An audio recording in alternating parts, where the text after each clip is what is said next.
Tonight, Channel 7 begins a very special project that will involve all of us here at WXYZ, and we hope you will be part of it too.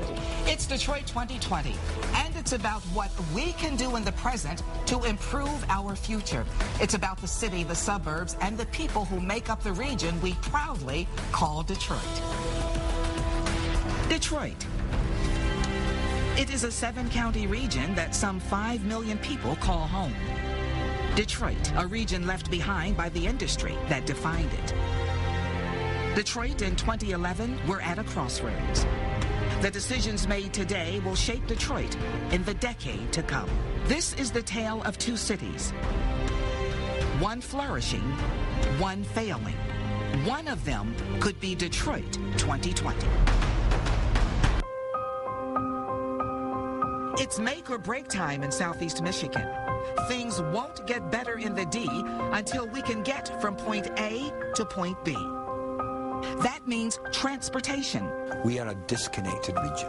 One of my top priorities for Detroit 2020 would be to better connect the region. Connect it physically, connect it socially, and connect it in a cultural way. Improved physical connection may begin with the proposed M1 rail, a light rail system that will travel down Woodward, first from the riverfront to Grand Boulevard, then out to 8 Mile. In itself, that's not a transportation system, but it's an important component of a broader system that many people see as being important for Detroit 2020.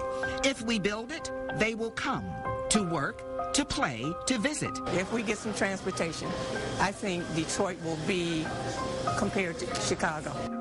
If this doesn't happen, people won't be able to get to jobs. Parking issues will keep suburbanites from downtown, and out-of-town visitors will stay out of town.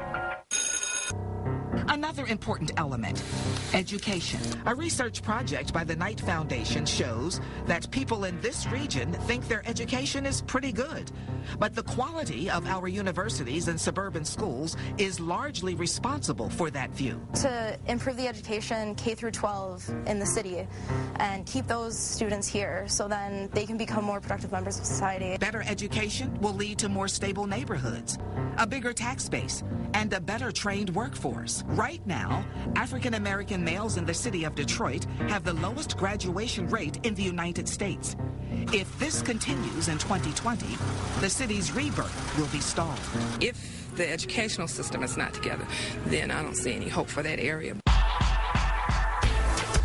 For the city and its surrounding communities, land use will determine whether Detroit 2020 is bright or blight.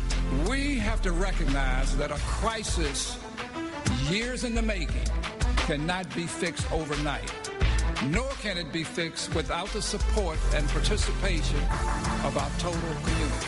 For blocks like this, there has to be a plan. There's an opportunity to move individuals, to encourage new community to develop. We need more areas like Midtown Detroit, which has its problems, but is focusing on its promise. I see a lot of the vacant sites having infill development. I see a lot of our buildings that are vacant, our wonderful historic buildings being restored and repurposed. If we use our land more efficiently, we'll be able to consolidate city services, feed our communities, and have the space for new development. If we don't make the hard choices now, the blight will continue. If Detroit in 2020 is to be fiscally sound, there has to be a shift in the economy. We need more people like Commerce Township resident Rebecca Gill, who left a traditional job to start her own business, web-savvy marketing. We're taking the skill sets that we had before and we're utilizing those to make a better region and a stronger region. Avalon Bakery opened in the Cass Corridor of Detroit 13 years ago. In 1997, my partner Jackie Victor and I, we set out to make a place for the community to come and talk and meet and as you'll see here, that's what people do. The bakery now employs 45 people and feeds the bodies of its customers and the soul of the neighborhood. Detroit 2020 will be prosperous if more people embrace the entrepreneurial spirit. If we spread jobs over many small and emerging businesses, we will all be less vulnerable to the downturn of one part of the economy. But if we look for one industry to be our savior, we could be shuttering more businesses by the year 2020. And if Detroit as a region is to flourish, the city and its suburbs have to work together. I think it's extremely important for economic development.